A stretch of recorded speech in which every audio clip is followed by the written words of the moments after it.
Kumuha din si Joka ng isang stick at sinimulang kopyahin ang mga galaw ng refleksyon ng salamin. Ang salamin ng salamin ay nagbibigay kay Joka ng mabahong mata, at sinabi sa kanya ni Gyako na huwag mag-alala tungkol sa kanya. Hindi yan sumusunod sa gastos. Gusto niya, sa bilis na ito, mamamatay pa rin ako. Wala akong choice kundi sundin ito. Iniisip ni Joka sa kanyang sarili kung ito talaga ang mga galaw ng sining ng Nine Heavens, kung gayon ay makakaligtas ako kahit man lang sa lamig. Bumagsak siya sa lupa, at ang salamin ng salamin ay nanunuya sa pagbagsak. Lumipas ang oras, at si Joka ay nagsisimula ng masanay sa mga galaw nito. Sa wakas, nagtagumpay si Gyako sa pag-aaral ng kilusan, at ipinagmamalaki niya ang pag-unlad na nagawa niya. Ngayon ay masaya siya na sa wakas ay makakaligtas na siya sa lamig. Hindi na ako giniginaw habang sinusundan ko ang mga paggalaw na nalilikha ng mainit na hangin, at kung pananatilihin ko ito, makakaligtas ako sa panibagong araw ng walang anumang problema. Ang salamin ng salamin ay tumatawag sa kanyang atensyon at nagpapakita kay Joka ng isang bagong espesyal na galaw. Excited pa rin si Gyak sa kanyang accomplishment. Casual na nagsasabi sa refleksyon. Hindi niya kailangang gawin ito sa ganoong lawak. Sabi ni Joka sa refleksyon, hindi ko gustong sundan ang galaw mo hanggang tuldok. Gusto ko lang maging mainit ito. Itinapon niya ang patpat at sinabing, hindi ko na kailangan pang magdusa, at hindi ko na kailangang panuurin ang lahat ng kasuklam-suklam na pagkilos mo, dahil walang silbi iyon. Ngayon, dapat ko bang iikot ang salamin? Ang pagmuni-muni ng salamin ay magsisimulang magsagawa ng ilang talagang advanced na mga diskarte, na nakakuha ng atensyon ng Gyakas. Saglit na nag-isip si Joka at nagtaka kung hindi siya si Bane na isip na ang Nine Heavens ay sa buong oras na ito. Sumigaw siya sa refleksyon, ano ang ginagawa mo? Sa tingin mo magiging interesado ako dyan. Hindi ako interesado sa martial arts. Sa tingin mo talagang susundin ko ang mga komplikado at matigas na paggalaw na iyon. Huminto ang pagmuni-muni at nagsimulang kumilos ng bastos para pagtawanan si Joka. Sa kabila lang niya, tumugon si Gyako sa pamamagitan ng pagkopya sa tindig nito at sinabing, how dare you act cheeky? Akala mo hindi ko kaya ngayon? Makakagawa na ako ng ganyan nang wala sa oras. Sinubukan ni Gyako ng ilang araw, ngunit hindi pa rin magawa pagkatapos ng napakaraming pagsubok. Napagtanto ni Gyako na ito ay napakahirap, at mas mahirap kaysa sa mga paggalaw na sinundan niya kanina, at kahit na nagawa niyang kopyahin ang mga paggalaw kahit papaano, walang paraan na makakagawa siya ng lakas ng yang na ginagawa ng reflection. Ang pagmuni-muni ay nagsimulang gawing katatawanan si Joka, at ito ay nagpagalit sa kanya. Bumigay siya at sinabing, wala na akong pakialam. Paano ako makakasunod sa ganoong bagay? Iniisip ni Gyako ang lahat at sinabing, nagagalit ito sa kanya. Bakit ko pa sinubukan? Ito ay walang silbi. Ito ay talagang hindi makakatulong sa lahat. Ngunit sa tingin niya ito ay talagang cool, at gusto niyang gawin ito tulad ng ginagawa ng pagmuni-muni. At iniisip niya, bakit hindi ito gumagana para sa akin? Ang mga galaw nito, kahit komplikado at mahirap, kapag inihambing ko ito sa sining ng Nine Heavens na ipinakita nito sa akin dati, tiyak na may mga katulad na bahagi, ngunit mas mahirap. Patuloy na iniisip ni Gyako sa kanyang sarili, ito ba ay isang martial art na mas advanced pa kaysa sa Nine Heavens arts? Hindi ko pa nakikita ang aking mga kapatid na ginagawa ang mga paggalaw na ito sa kanilang pagsasanay, ngunit sigurado si Joka na ang mga paggalaw ay katulad ng kanyang clan martial arts. Pero bakit alam nito ang tungkol sa martial arts ng mga angkan natin? Tanong ni Joka sa refleksyon ng salamin. Oy, sinasadya mong mag-iwan ng isang bagay. Ginagawa ko ang eksaktong katulad mo kaya. Bakit hindi ito gumagana para sa akin? Ang pagmuni-muni ay nagbibigay sa Gyak ng kahinahinalang tingin, na nagpapatunay kay Joka na sinadya nitong may iniiwan. Pagkatapos ay sinabihan ito ni Gyako na napakaliit para sa paggawa niyan, at sasabihing hindi niya matutunan ang mga galaw, kung iyon ang gustong maglaro ng refleksyon. Sinabi ni Gyako sa refleksyon na hindi na niya ito titingnan pa, at tinakpan ng tela ang salamin. Ang refleksyon ay yumuko upang tingnan si Gyako mula sa ilalim ng tela. Tiningnan ito ni Jika at nagtanong, anong ginagawa mo? Tuturuan mo ba ako? Tumugon ang refleksyon ng isang tango. Tanong ni Joka, talaga, don't you dare. Lie to me, tatakpan na naman kita.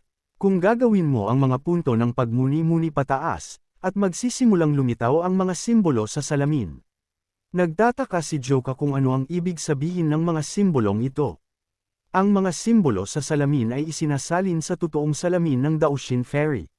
Sa sandaling iyon, lumitaw sa ibabaw ng salamin ang 900 salita na nasa salamin ng mga Hudyo at Diwata. Kahit na malalim at komplikado ang nilalaman, naramdaman ni Joka na ang mga salitang iyon ay dumadaloy sa kanyang isipan, at napagtanto niya na ang martial art na kanyang sinusunod ay ang makalangit, matanong na pamamaraan ng espada na inabuso siya sa buong buhay niya sa batang pag-angkin. Siya ay humantong sa isang kapas-palad na buhay na sinadya upang mamatay habang siya ay nakakulong sa bodega, ngunit ang kasawiang iyon ay nakatulong sa kanya upang makakuha ng isang pagbabago sa buhay na pakikipagtagpo sa Gyoshiwan Numir, isang bata na akala ng mga tao ay tiyak na mamamatay, ay nagsimulang magbago sa isang malalim na paraan, ang lihim na manual ng Siyam Heaven Sword Technique na hindi naipasa dahil namatay si Yon Moriwan, dahan-dahan pero tiyak na naipasa. Ang oras ay patas sa lahat. Nakakabaliw, dahil nakakulong si Joka sa isang maliit na bodega, nakapag-focus siya sa pagsasanay sa matanong na pamamaraan ng espada.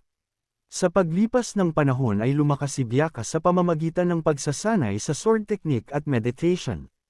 Lumipas ang 10 taon, at sa wakas, nagawa na ni Joka ang parehong mga paggalaw. Isang karwahe ng kabayo ang dumating sa manor. Lumabas si Mwek, huminga ng malalim at sinabing, 10 taon na ang nakalipas. Ang kanyang ina ay sumisigaw dahil sa Pononibik, Mubak, ang aking anak, habang siya ay nagmamadaling salubungin siya, ikaw ay bumalik bilang isang kakaibang mukhang binata. Sobrang na-miss kita. Lumalabas din ang kanyang mga kapatid para salubungin siya. Binati ni Mubi ang kanyang ina at sinabi sa kanyang ina, bumalik ako pagkatapos ng aking pagsasanay pagkatapos ng 10 taon. Sagot ni Bikamido, I'm so proud of you, my son, you did well. Naging manly ka na, at niyakap niya siya dahil sa Pononibik at sinabi, ngayon ang maingat ng tao ay magiging pinakamalakas na angkan sa loyang. Hindi, ang pinakamalakas na angkan sa buong lalawigan ng Henan. My gosh, masyadong nakatutok sa iyo si AI.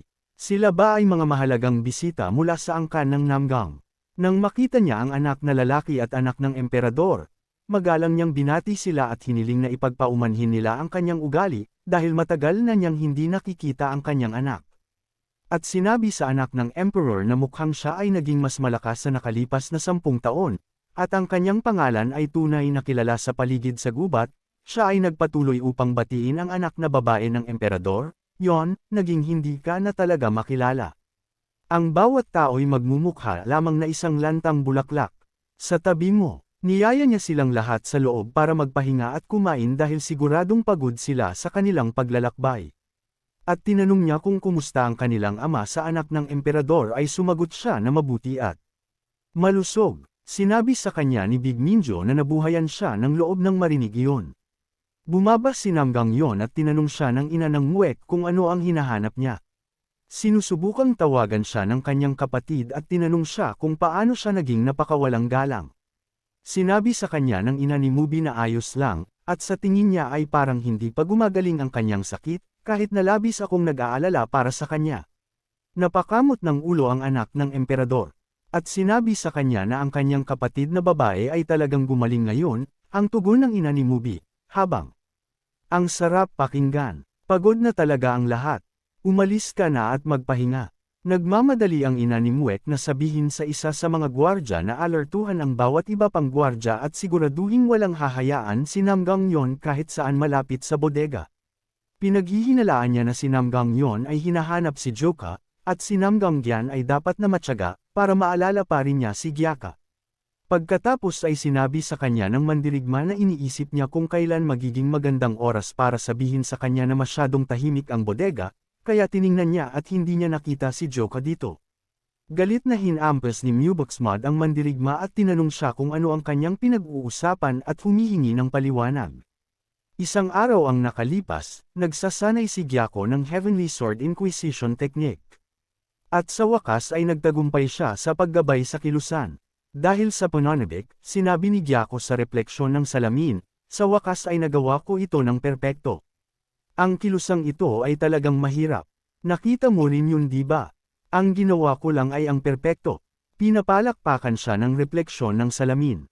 Nauna si Joka para sabihin sa refleksyon ng salamin na pagkatapos niyang mag-practice ng 900 na salita, ipinakita nito sa kanya na nalampasan niya ang lahat ng parte kung saan siya nakadikit, at hiniling nitong ituro sa kanya ang susunod na bagay, ngumiti ang salamin sa kanya, at itinuro ang tuktok ng bodega.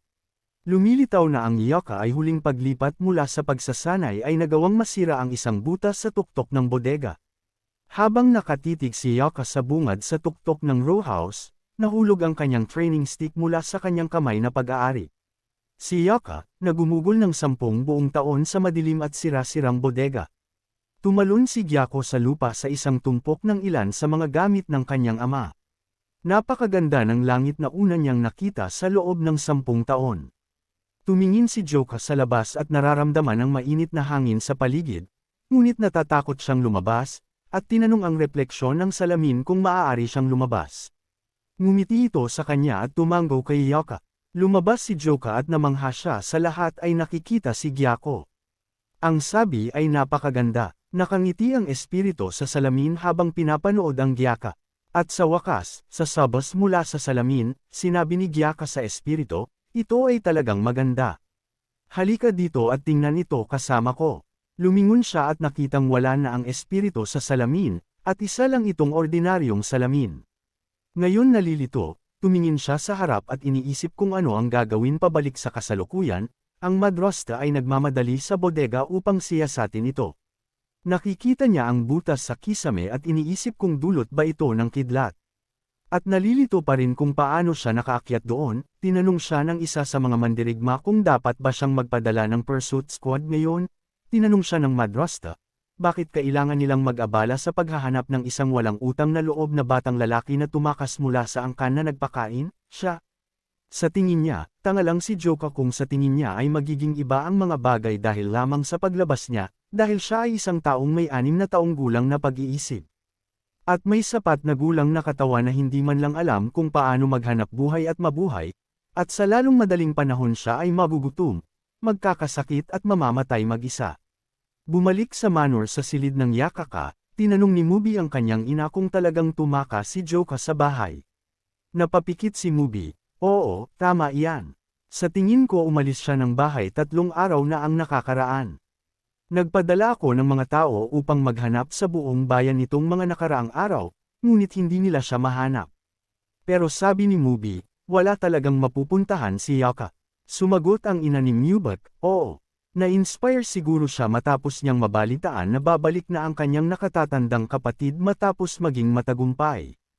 Hindi mo talaga alam kung ano ang iniisip ng isang tao, sagot ni Mubi, ganon ba dumating si Namgang? Lumingon si Mubi at napansin siya at tinanong siya kung ano ang ginagawa niya dito. Sa halip na pumunta sa dulo, binigyan ni Namgang yon si Mubak's mom ng isang nakakatakot na tingin. Mubak's mom pagkatapos ay sinubukang laruin ito at sinabi, nako, mahal kong pamangkin, naparito ka ba dahil nag-aalala ka kay Joka? Huwag masyadong mag-alala, madalas daw tumatakas ang mga batang kidad niya sa bahay. Binigyan siya ni Namgang yon ng napakahinalang tingin. Sinabi ng ina ni Mubik na tumakas lang si Joka 3 araw na ang nakakaraan. Pero napansin ni Namgang yon na walang alikabok ang kumot at kasangkapan, parang kabibili lang. Higit pa rito, salungat sa katotohanan na ang silid ay tila hindi napamahalaan ng maayos, ganap na walang palatandaan ng tirahan ng tao. Sinabi ng ina ni Mubik kay Namgang na huwag masyadong mag-alala na siya at ang lahat ng nasa Crouching Dragon Estate ay nagsusumikap na mahanap si Joka ngunit si Namgang yon ay bumagsak ng walang salita. Tinatiboy ni Mubi ang kanyang kapatid na alagad, ngunit lumayo siya ng hindi lumilingon. Nagalit ang nanay ni Mubik at tinanong siya kung palaging masama ang ugali ni Namgang yon, at gaano kababa ang tingin ni Namgang yon sa Crouching Dragon Estate para kumilos siya ng ganoon. Saglit na natahimik si Mubi, saka nagsalita si inay, totoo ba talagang tumakas ang aming bunso sa bahay, o may nangyari pa? Hindi ko pa nakita ang alagad na si sister na kumilos ng ganoon ng walang dahilan. Sinabi niya sa kanya na ang Lovely Mind Reader ay ang palayaw na ibinigay sa kanyang kapatid na alagad, na sinasabing nagbabasa ng isip ng mga tao gamit ang kanyang bulaklak na parang mukha, at walang bagay na hindi kayang lutisin ng kapatid na alagad. Kapag naging interesado siya sa isang bagay, palagi niya itong nilulutas. At may kasabihan pa nga, kahit lokohin mo ang isang multo, hindi mo maloloko ang lovely mind reader. Sinabi niya sa kanyang ina na kung si Namgang ay nasa masamang mood para putulin silang dalawa, dapat may dahilan. Tinanong siya ng kanyang ina, sa palagay ba ng nanay mo ay maaaring pumatay ng mahinang batang iyon?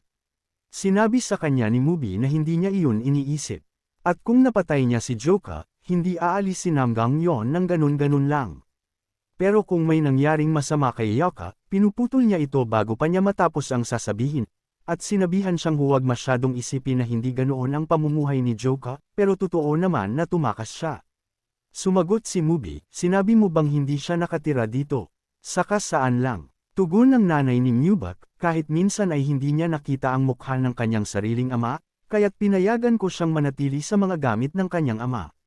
Nagulat si Mubak nang marinig ito, at nagmamadaling pumunta sa bodega.